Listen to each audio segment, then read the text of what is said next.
"You don't need a divorce," my husband said while packing a suitcase to move in with a 22-year-old he'd been hiding. Like I was just part of the arrangement now. "Let's not make this messy," he added, zipping it shut. "You stay here, I'll handle my life. Clean, simple." Clean for him, convenient for him. I stood there watching 12 years of marriage disappear into one suitcase. 12 years and he replaced it like it was nothing. One house. Everything in my name. And somehow, he still thought he was the one in control. "So that's it?" I asked. "You leave and I stay legally tied to you while you start over." He didn't hesitate. "We both know this hasn't worked for a while." Right. Not since the late nights. Not since he started smiling at his phone, then locking it the second I walked in. The first time I heard him laugh like that, I didn't even recognize it.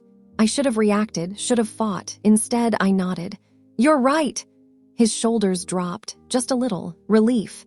That quiet confidence slipping back into place, like he'd already won. He grabbed his suitcase and headed for the door. Halfway out, I spoke. "Oh, and Mark," he turned. "Enjoy the next 2 weeks." He frowned, like it didn't land, like it didn't matter. He nodded anyway and walked out, didn't ask why, didn't look back. And that was the only warning he was ever going to get, and the only one he didn't understand. Because exactly 2 weeks later, everything he thought he controlled stopped working at the same time. Exactly 2 weeks later, his name lit up my phone. I let it ring. Once, twice, then answered. "What did you do?" No greeting, just panic. "My cards aren't working," he said. "All of them." I'm standing here like an idiot. My card just got declined in front of everyone. I took a slow sip of coffee. "Oh, that." A beat. "What do you mean that?" Sharper now. "They flagged something," I said. "Transfers." Repeated ones. Silence. "Then that doesn't freeze everything," he snapped. "Not just yours," I said. Another pause, longer. "What?" "Mine too," I added. "Full access locked." That hit him, because now it didn't sound like revenge. It sounded like something bigger. "They're reviewing activity across the accounts," I continued. "Money moving into an account that isn't mine." His breathing changed. "You reported it?" he asked, careful now. "I thought it was fraud," I said. "I mean, you wouldn't be moving shared money into her account." In the background, her voice. "What's wrong?" He didn't answer. "You froze everything," he said, but it came out weaker this time. "Not me," I replied. "The bank. Credit companies too, apparently. They don't wait around when it looks wrong."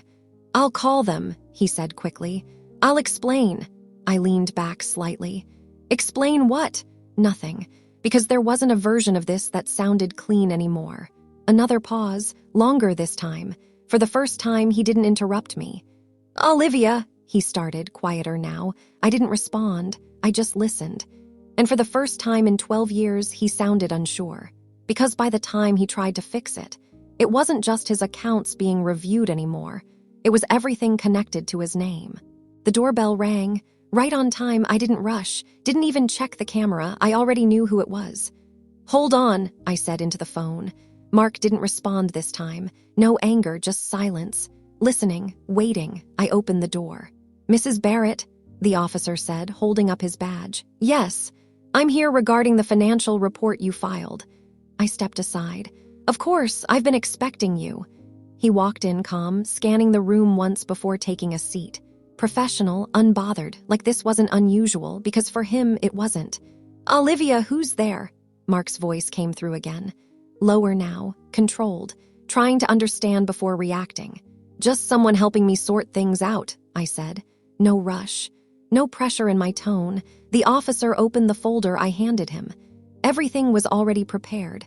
Every transfer, every receipt, every late-night charge that didn't match his work stories.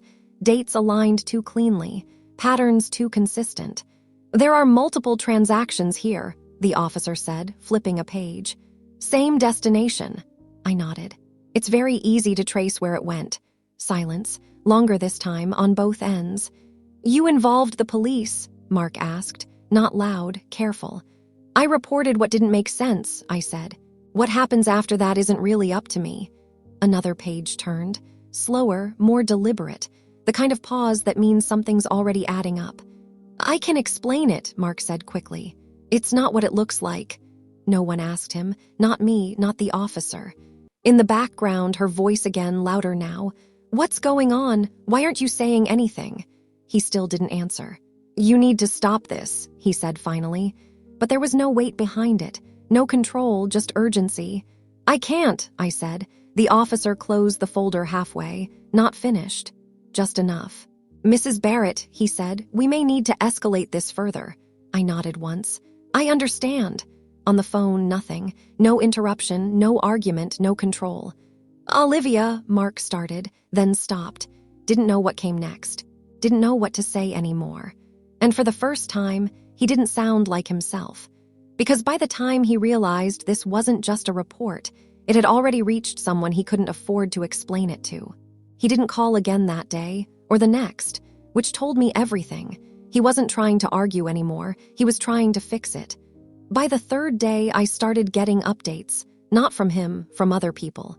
"Have you heard what's happening at Mark's office?" Kate's voice came through, barely holding back excitement. I didn't answer right away, just listened. "They pulled him out of a meeting," she said, mid-presentation, in front of clients. I closed my laptop slowly. "What kind of meeting?" I asked. "The kind you don't walk out of unless something's wrong." That was the first crack, not private, not contained, public. "They're reviewing internal accounts too," she added. "Something about expense reports." Of course they were. Everything connects eventually.